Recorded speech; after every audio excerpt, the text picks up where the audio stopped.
আসসালামু আলাইকুম।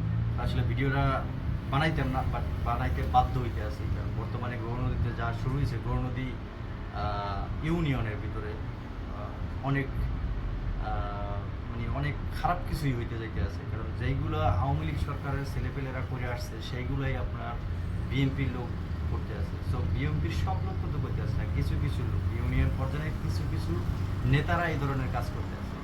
সো গৌরনদীতে যারা বর্তমানে রাজনীতি করেন, সিনিয়র যত নেতারা আছেন, তাদেরকে আমি বলবো যে আপনারা এগুলো খুঁজে খুঁজে বাই করেন। কারণ এইগুলো কিন্তু শুধু যে মানে তার বদনাম জিনিসটা এরকম না। বদনামটা কিন্তু হইতেছে টোটাল পুরো বিএনপির। সো বিএনপির বদনাম যেন না হয়, সেই কাজটা, সেই দায়িত্বগুলো কিন্তু আপনাদেরই, যারা সিনিয়র আছেন। এখন আমার কথা কে শুনবে? সো আমি একজন কন্টেন্ট ক্রিয়েটর হিসাবে আমি জাস্ট সত্যরে সত্য কইতে পারেন, মিথ্যারে মিথ্যা কইতে পারেন, বা যাচাই কইরা আপনারা দেখেন যে আমি নাম বলবো না, কারণ নাম বলবো না। প্রয়োজন হলে, যখন আমার প্রয়োজন হবে, তখন আমি নাম সব কিছু ধরে দেবো। যেহেতু বিএনপি করে, রাজনীতি করে, সো বিগত 17 বছর তারা নির্যাতনের শিকার হয়েছে।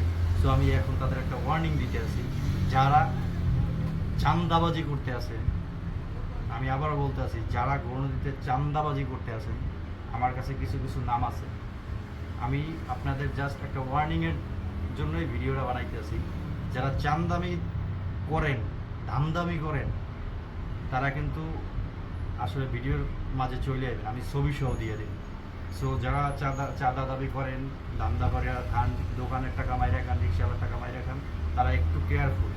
আর বিএনপির নেতারা এইগুলো যারা আছেন আর কি, এগুলো সবাই একত্র হইয়া আপনারা এগুলো প্রতিহত করেন। কারণ এগুলা খাওয়া যেরকম হারাম, এগুলো করাও যেরকম হারাম। আর এগুলো করলে লোক সমাজে যারা আছে তাদেরকে আসলে ভালো বলবেও না। আর আজকে এখন পর্যন্ত ক্ষমতায় আসতে পারেন না, এখন পর্যন্ত বিএনপি ক্ষমতায় আসতে পারে না। এর মাঝে যদি এরকম হয়, তাহলে ভবিষ্যতে ক্ষমতায় আসলে যে কি হইবে সেটা তো পাবলিক বুঝে। সো এই সমস্ত জিনিস দুই একজনের কারণে পুরো বিএনপির নামটাই, দলটার নামেই বদনাম ছড়িয়ে যাবে। এই সমস্ত কাজ থেকে আপনারা বিরত থাকুন। আপনাদের জাস্ট একটা ওয়ার্নিং দিতে আছি, আমি জাস্ট একটা ওয়ার্নিং দিতে আছি। ওয়ার্নিংটা যদি শুনেন তো ভালো, আলহামদুলিল্লাহ। আর যদি না শোনেন, তাহলে আপনাদের কপাল আপনারা করবেন। কারণ এখন বর্তমানে অনলাইনের যুগ, সোশ্যাল মিডিয়ার যুগ।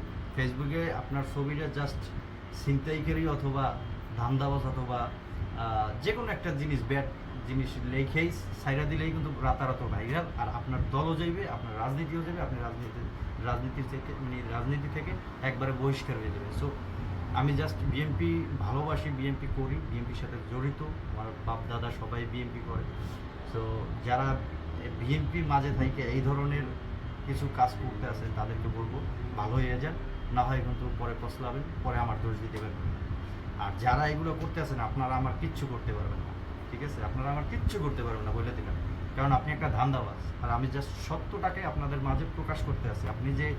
আপনি যে দুর্নীতিগুলো করতে আছেন, আপনি যে চাঁদাগুলো চাইতে আছেন, এইগুলো জাস্ট আপনার আমি ফ্লাশ করতে আসি। সো এখন আমি কারো নাম বলবো না, কিছু বলবো না, জাস্ট একটা ওয়ার্নিং দিলাম, ভালো হয়ে যান, না হলে কিন্তু জিনিসটা খারাপের দিকেই যাই। তো ভালো থাকেন, সুস্থ থাকেন, বাংলাদেশ জিন্দাবাদ।